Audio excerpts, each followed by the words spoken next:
दोस्तों नमस्कार।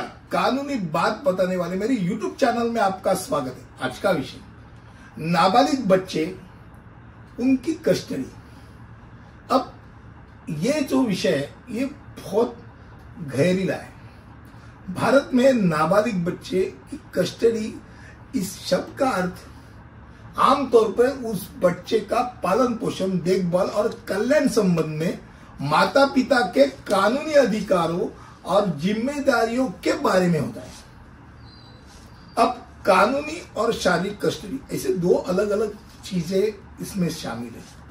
अब कानूनी कस्टडी जो होती है वो उस बच्चे के जीवन में, जैसे शिक्षा हो, स्वास्थ्य हो, कुछ क्लासेस और कोर्सेस हो, उसके बारे में बड़े फैसले लेने का अधिकार देती है। जबकि शारीरिक कस्टडी क्या होती है, उसका मतलब वो बच्चा, वो माँ या अपने पिता के साथ रहने की वो कस्टडी होती है। आमतौर पर किसी भी बच्चे को अपने माता पिता के पास स्वाभाविक रूप से संयुक्त कस्टडी, दोनों की कस्टडी बराबर की होती है, जिसका अर्थ है कि दोनों को बच्चे का पालन पोषण के बारे में निर्णय लेने का अधिकार होता है। पर होता क्या है, माता पिता अलग हो रहे, उनमें झगड़ा हो रहा है, तलाक होने जा रहा है। अब ऐसे समय में माता पिता अकेले ही मेरे पास ही उस बच्चे की कस्टडी होवे, इसलिए अनुरोध करते हैं। और केवल अगर वो माता या पिता के पास अगर बच्चे का पालन पोषण से जुड़े अधिकार या जिम्मेदारी दे दी, तो दूसरा जो पालक होता है वो कानून के पास जाते ही रहते, भाई कस्टडी, भाई मुझे मिलने नहीं दे रहे। ये चीज होते रहता है। कस्टडी व्यवस्था निर्धारित करने के लिए न्यायालय क्या करती है, न्यायालय उस बच्चे के सर्वोत्तम हितों का प्राथमिकता से विचार करती है। उस बच्चे की प्राथमिकता क्या है। अब ऐसे भी कुछ कानून है, जैसे हिंदू अल्पसंख्यक और संरक्षकता अधिनियम 1956 का कानून है। उसके तहत 5 साल तक, 5 साल से कम उम्र वाली लड़की या लड़का हो तो उसकी कस्टडी आमतौर पे मां को दी जाती है। अब ये जो कानून है, वो कानून के तहत 5 साल के ऊपर की कस्टडी जो है वो न्याय व्यवस्था निश्चित करती है। अब वो निश्चित करते समय पिता जो सिंगल कस्टडी मांग रहे हैं, भाई वो अपना बच्चा संभाल पाएगा कि नहीं, घर में कौन रहेगा, ये सब, उसकी आर्थिक क्षमता क्या है, सब देखा जाता है। बहुत बार ऐसा होता है कि पिता बच्चे की कस्टडी मांगते समय वो मां वो खुद को नहीं संभाल सकती, दारू का व्यसन है या तो बहुत बार परदेश में ही चली जाती है।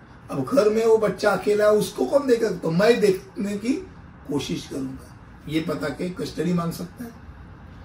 अब ये अलग अलग चीज होते रहते हैं। अदालत खास करके उस पे विचार करती है कि भाई जिसमें वो लड़का या लड़की, उसका कैसा फायदा हो, ये उसके उस पर विचार होता है जहां कस्टडी देना है।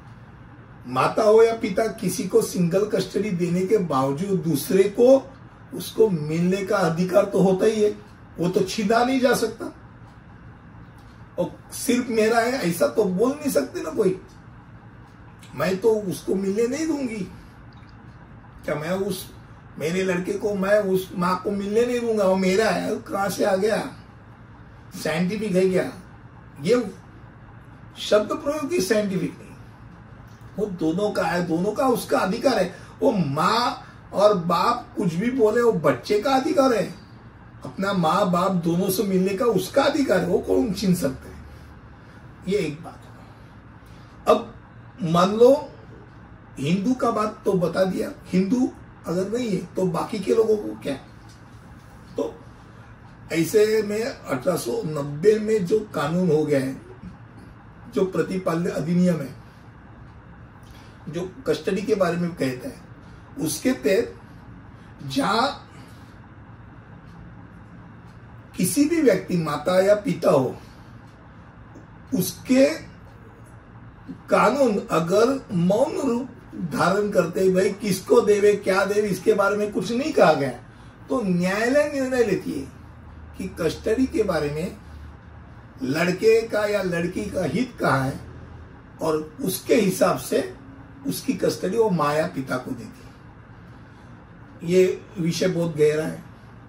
वैसा देखा जाए तो बहुत जान से वो लड़ा जाता है कोर्ट में तो उसी एक विषय ऐसा होता है कि जब विषय खत्म ही नहीं होता है, वो 18 साल पूरा हो जाता है लड़के का, तब तक चाल ही रहते हैं।